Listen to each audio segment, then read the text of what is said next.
Ya, Assalamualaikum warahmatullahi wabarakatuh. Bertemu lagi dengan saya, Bu Kurnia Dwi Aryani, dalam mata pelajaran Sejarah Minat kelas 11 IPS. Nah, materi kali ini kita akan membahas tentang kerajaan maritim Hindu-Buddha di Indonesia atau di Nusantara.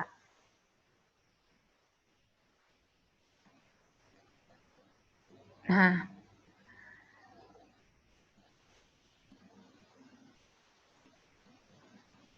ya.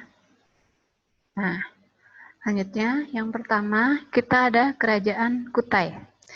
Kerajaan Kutai berdiri pada abad kelima di dekat Sungai Mahakam, Kalimantan Timur. Tidak banyak peninggalan sejarah yang menceritakan tentang kerajaan ini kecuali 7 prasasti yang ditemukan 7 prasasti Yupa yang ditemukan di Muara Kaman. Prasasti tersebut ditulis dalam bahasa Sanskerta dan huruf Palawa. Jadi bahasa Sanskerta dan huruf Palawa itu merupakan tulisan Jawa kuno atau India kuno ya yang digunakan pada saat itu. Nah, prasasti 7 Yupa menceritakan tentang raja-raja yang pernah memimpin kerajaan Kutai, yaitu Kudungga, Asmawarman, Mulawarman. Nah, Kutai dipercayai sebagai kerajaan Hindu tertua di Indonesia. Berarti kalau kerajaan Hindu tertua adalah kerajaan Kutai ya yang ada di Kalimantan atau sekarang bernama Kutai Kartanegara. Ya, raja pertamanya siapa? Kudungga ya. Lalu ada Mulawarman, ada Asmawarman gitu ya. Nah, selanjutnya kerajaan Kutai diperkirakan berdiri di daerah Muara Hakam, tepi Sungai Mahakam, Kalimantan Timur. Kerajaan Kutai merupakan salah satu corak kerajaan Hindu Buddha pertama yang prasastinya pertama yaitu adalah penguasa pertamanya ya adalah Kudungga. Berarti pendiri kerajaan Kutai adalah Raja Kudungga. Mulanya Kudungga adalah penguasa lokal, namun karena adanya pengaruh Hindu, maka struktur pemerintahannya berubah menjadi kerajaan. Nah, perpindahan kekuasaan dilakukan secara turun-temurun, sehingga setelah berakhirnya masa kekuasaan Kudungga, anaknya yang bernama Asmawarman yang menduduki kekuasaan. Selanjutnya, setelah kekuasaan Asmawarman berakhir, kekuasaan kembali diturunkan kepada cucu Kudungga yaitu Mulawarman. Pada masa pemerintahan Raja Mulawarman inilah kerajaan Kutai mencapai puncak keemasan ya. Pada saat apa? Pada saat kerajaan Mulawarman. Nah, kerajaan Kutai juga diperkirakan menjadi tempat singgahnya jalur perdagangan internasional yang melewati Selat Makassar, melewati Filipina dan Cina. Sehingga sumber perekonomian kerajaan Kutai berasal dari perdagangan. Selain itu, kerajaan Kutai memiliki tradisi upacara-upacara di tempat suci, terbukti dengan adanya prasasti yang disebut Yupa. Yupa atau batu tertulis ya. Tulisan yang terdapat dalam Yupa menggunakan huruf Palawa dan bahasa Sanskerta. Yupa merupakan tugu peringatan upacara kurban ya. Dalam suatu prasasti terdapat kata Vaprakechvara yang berarti lapangan luas untuk pemujaan. Vaprakechvara berkaitan erat dengan agama Siwa, yaitu agama Hindu, sehingga dapat disimpulkan bahwa Kutai menganut agama Siwa atau agama Hindu. Selanjutnya, kita ada Tarumanegara. Tarumanegara ini kerajaan didirikan pada abad kelima sebelum Masehi di Jawa Barat. Letaknya berarti dari Bogor sampai dengan Indramayu ya, kurang lebih pokoknya Jawa Barat ya. Nah, wilayah kekuasaan meliputi Banten hingga Cirebon. Ya, dari Banten, Bogor, hingga Cirebon ya. Beberapa sumber sejarah membahas kerajaan ini dalam buku Claudius Ptolemus, berita dari Gunawan, pendeta asal Kashmir, India, dan berbagai prasasti-prasasti ya. Antara lain prasasti Ciaruten, prasasti Pasir Kelangkak, Nah, sumber ekonomi kerajaan Tarumanegara adalah pertanian, peternakan. Karena di Jawa Barat itu mayoritas banyak ya pertanian dan peternakan. Masyarakat juga mulai mengenal budaya teknik menulis pada batu atau prasasti jika dilihat dari peninggalan-peninggalannya. Selanjutnya, Kerajaan Tarumanegara terletak tidak jauh dari pantai utara Jawa Barat. Diperkirakan wilayah Tarumanegara itu meliputi dari Banten, Jakarta, Cirebon. Kerajaan ini mulai berkembang pada abad ke-5 sebelum Masehi di bawah kekuasaan Raja Purnawarman. Ya, kalau di Kutai tadi ada Mulawarman, kalau di Tarumanegara ini adalah Kerajaan Purnawarman. Pertanian menjadi mata pencaharian utama masyarakat, seperti yang disebutkan dalam prasasti Tugu. Raja Purnawarman membuat pembangunan irigasi dengan cara menggali saluran sungai kurang lebih sepanjang 6.122 tumbak atau 11 km, yang kemudian disebut dengan Sungai Gomati.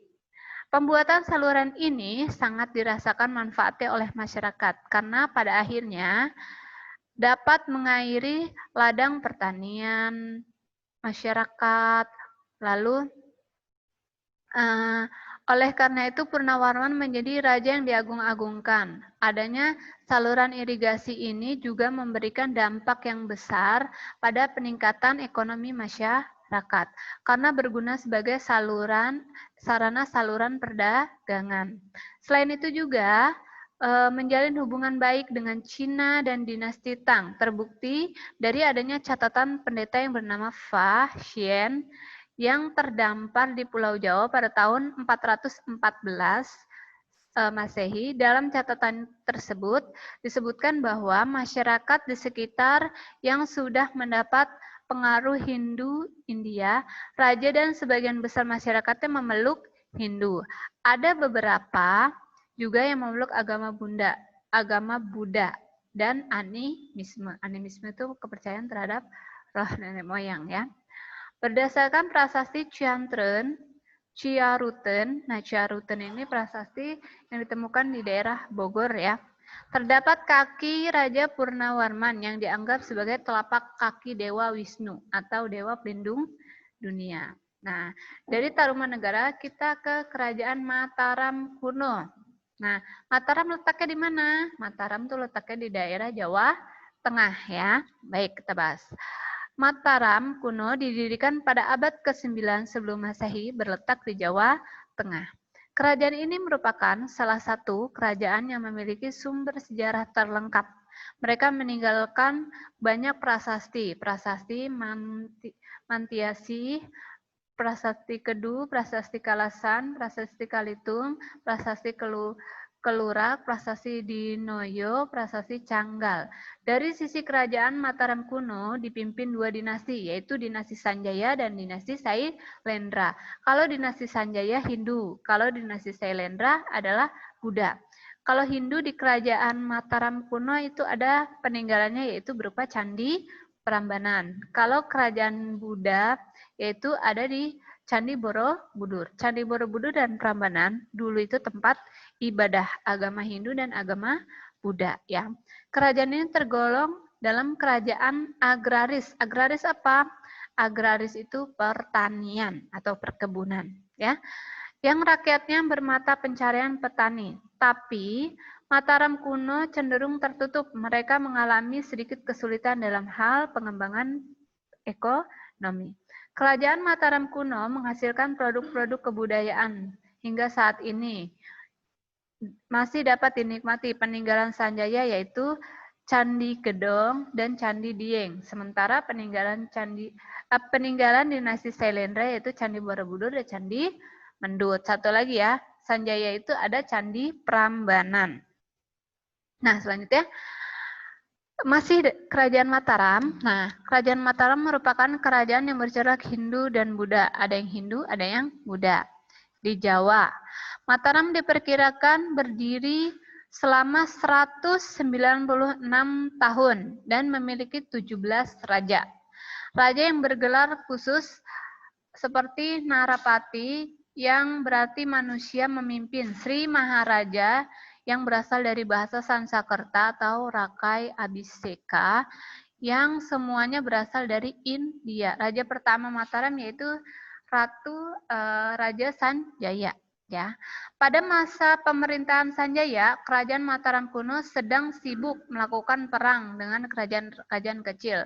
Menurut Prasasti Canggal, Raja Sanjaya adalah pendiri dari Mataram kuno. Ia pun membahas tentang lingga yang merupakan lambang dewa Siwa, sehingga agama yang dianut pada masa itu adalah Hindu Siwa. Sedangkan Prasasti Balitung diceritakan nama-nama raja yang memerintahkan pada saat kerajaan dinasti Sanjaya. Setelah Sanjaya meninggal, pemerintahan Rakai Pitaka naik tahta. Rakai Pitaka ingin menguasai seluruh wilayah di Jawa Tengah, namun terhalang karena adanya kerajaan Sailendra yang dipimpin oleh Balaputra Dewa. Ya. Nah, untuk menyatukan kedua kerajaan ini, Rai Pitaka meminang putri dari Pramodawardi. Namun, Pramodawardhani tetap menyerahkan kekuasaan kepada Balaputra Dewa. Balaputra Dewa merupakan kerajaan Sailendra. Ya. Sehingga memicu perang saudara antar kerajaan tersebut. Nah, setelah Balaputra Dewa dapat dikalahkan, ia lari ke Sriwijaya berdasarkan peninggalan yang berupa Istana Ratu Boko. Kerajaan Sailendra terletak di daerah pegunungan. Dalam Prasasti Ratu Boko tahun 856 diceritakan tentang kekalahan Balaputra Dewa dalam perang saudara. Setelah itu, pemerintah selanjutnya dipegang oleh Panangkaran. Dalam Prasasti Kalasan, Rakai Panangkaran diminta Raja Wisnu untuk mendirikan Candi Kalasan, yaitu Candi Buddha. Selama masa pemerintahan Raja Indra, ekspektasi politik dijalankan untuk memperluas daerah hingga ke Selat Malaka. Kekuasaan kemudian diturunkan kepada Samarutungga. Pada masa pemerintahan dibangun Candi Borobudur. Ya. Nama Borobudur diperkirakan berasal dari kata bumi sembara, ya, yang berarti gunung dan budara artinya raja. Nah, dari Mataram kuno kita beralih ke Kerajaan Sriwijaya. Nah, Kerajaan Sriwijaya ini kerajaan yang terletak di daerah Sumatera. Ya, baik. Kerajaan Sriwijaya pada abad ke-7 muncul yang berkembang begitu pesat di wilayah Sumatera. Kerajaan Sriwijaya awalnya Kerajaan Sriwijaya ini muncul setelah munculnya kota-kota perdagangan. Wilayah pantai timur Sumatera merupakan wilayah yang ramai. Hal ini karena wilayah tersebut menjadi salah satu jalur perdagangan. Makanya sejak zaman dahulu kala, Selat Malaka itu selat perdagangan yang sibuk ya. Jadi kalau sekarang itu Singapura ya. Jadi Singapura itu bandara internasional tersibuk di dunia. Karena memang Singapura itu terletak di Selat Malaka ya. Nah, Kerajaan Sriwijaya terletak di Sumatera Selatan, tepatnya di Musi, Palembang. Menurut Prasasti Kedukan Bukit, Raja Sriwijaya yang bernama Dapuntahyang berhasil menaklukkan daerah Minangantamwan yang diperkirakan saat ini adalah daerah Jambi. Letak Sriwijaya yang cukup strategis mendorong interaksi antara Sriwijaya dengan kerajaan di luar di luar Nusantara, seperti kerajaan Nalanda, kerajaan Kola dari India. Selain dengan India, kerajaan Sriwijaya juga melakukan hubungan baik dengan pedagang-pedagang dari Tiongkok yang sering singgah. Perluasan daerah kekuasaan ini mendorong perekonomian kerajaan menjadi maju. Selain Dapuntahyang, Sriwijaya pernah dipimpin oleh Balaputra Dewa. Nah, Balaputra Dewa ini dari kerajaan dinasti Sailendra, kerajaan Mataram. Ya, di bawah kepemimpinan Balaputra Dewa, Sriwijaya menjadi kerajaan yang sangat berjaya pada abad ke-7. Karena Sriwijaya berhasil menguasai jalur perdagangan di Selat Sunda, Malaka, dan Selat Benggala dan Laut Jawa, seperti disebutkan dalam prasasti Ligor yang ditemukan di Ligor. Pangkalan kerajaan Sriwijaya sering untuk mengawasi perdagangan Selat Malaka, sehingga pada abad ke-8 Masehi, kerajaan Sriwijaya berhasil menguasai perdagangan di Asia Tenggara. Oleh karena kekuasaannya yang sangat luas, Sriwijaya menjadi kerajaan maritim terbesar di seluruh Asia Tenggara. Walaupun kerajaan Sriwijaya merupakan pusat agama Buddha di luar India, Sriwijaya tidak memiliki peninggalan budaya berupa candi atau arca dalam bidang kebudayaan. Kepercayaan Sriwijaya merupakan Buddha Mahayana. Kerajaan Sriwijaya mengalami kemunduran pada abad ke-13, ditandai dengan munculnya kerajaan-kerajaan seperti Kerajaan Siam, yang sama-sama menguasai jalur perdagangan. Selain itu muncul Kerajaan Singosari yang ingin menyatukan wilayah Nusantara, mulai mengirim ekspedisi ke arah barat yang disebut ekspedisi Pamalayu. Aktivitas perdagangan juga sudah mulai berkurang sehingga para pedagang menyeberang ke daerah tanah genting kerang. Kekuasaan Sriwijaya mulai berakhir karena munculnya kerajaan Majapahit dan dihancurkan pada 1377 Masehi. Nah, selanjutnya kita ke Kerajaan Singosari. Kerajaan Singosari adalah kerajaan yang salah satu kerajaan maritim yang didirikan oleh Ken Arok di Malang, ya, Jawa Timur. Jadi pada tahun 1222, sumber sejarah yang menjelaskan keberadaan ini adalah Kitab Negara Kertagama, karya Empu Prapanca yang menceritakan tentang raja-raja memerintah Singosari. Ada pula Kitab Pararaton yang memaparkan tentang misteri Ken Arok, raja-raja yang pertama yang pernah memimpin Singosari berdasarkan Negara Kertagama adalah Ken Arok, Anusapati, Tohjoyo, Rangawuni, dan Kertanegara. Ekonomi kerajaan Singosari bertumpu pada pertanian, perdagangan, perlayaran. Kondisi Singosari semakin membaik di masa pemerintahan Kertanegara. Singosari meninggalkan berbagai produk kebudayaan yaitu candi dan patung. Beberapa candi peninggalan Singosari yaitu Candi Kidal, Candi Jago, Candi Singosari. Sementara itu patung-patung yang ditinggalkan adalah patung Ken Dedes dan Kertanegara. Nah, selanjutnya Singosari lagi ya, masih.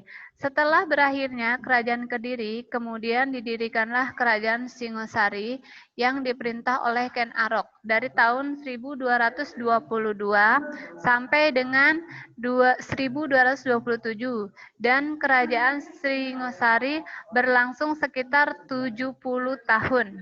Singosari memiliki ibu kota yaitu Tumapel.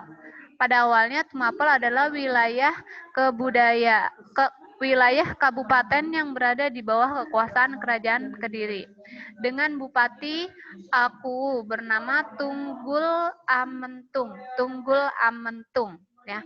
Akan tetapi Tunggul Amentung kemudian dibunuh oleh Ken Arok. Kalian tahu penyebabnya. Semua itu dilakukan oleh Ken Arok. Karena ia terpikat dengan Ken Dedes adalah istri Tunggul Amentung. Ken Arok membunuh dengan sebilah keris buatan Empu Gandring. Padahal keris itu belum siap untuk dipakai, tapi Ken Arok sudah tidak sabar ingin memperistri Ken Dedes. Direbutlah keris itu dari Empu Gandring, sekaligus Empu Gandring dibunuh dengan keris buatannya sendiri oleh Ken Arok. Sebelum meninggal, Empu Gandring mengutuk Ken Arok bahwa keris itu nanti akan membunuh sampai 7 turunan Ken Arok. Menariknya, akhirnya Ken Arok menjadi Bupati Aku Tumampel, menggantikan Tunggul Amentung yang terbunuh. Ken Arok menjadi raja setelah ia menyerang kerajaan Kediri, yang saat itu dipimpin oleh Kertajaya. Kertajaya mengalami kekalahan dan Ken Arok berhasil menguasai Tumampel dan melepaskannya dari kerajaan Kediri. Ken Arok memiliki gelar Sri Rangga Rajasa Sang Amurwabhumi. Singosari memiliki hubungan baik dengan Majapahit. Semua itu tertulis dalam kitab Negara Kertagama. Pergantian kekuasaan terjadi karena Ken Arok dibunuh oleh kaki tangannya sendiri, yaitu Anusapati, yang merupakan anak tirinya. Anusapati kemudian menjadi raja, menggantikan Ken Arok. Di bawah pemerintahan Raja Kertanegara, Singosari mengalami masa kejayaan. Di bawah pemerintahan dilakukan ekspedisi Pamalayu 1275 sampai dengan 1286 Masehi. Dengan tujuan menaklukkan kerajaan Melayu dan melemahkan kerajaan Sriwijaya. Selain itu, Kertanegara juga berhasil menguasai Bali pada tahun 1284 Masehi, Jawa Barat pada tahun 1289 Masehi, Pahanang dan Tanjung Pura. Bahkan Kertanegara mampu mencegah serangan Kubilai Khan terhadap Singosari. Kertanegara bertujuan untuk menyatukan seluruh Nusantara di bawah kerajaan Singosari. Nah, itu ya cerita Ken Arok dan Ken Dedes ya. Selanjutnya kita ke kerajaan Majapahit. Nah, kerajaan Majapahit ini juga sama, terletak di daerah Jawa ya, antara Jawa Tengah dan Jawa Timur. Nah, pada tahun 1291 Masehi, Raja Kertanegara Singosari wafat. Kemudian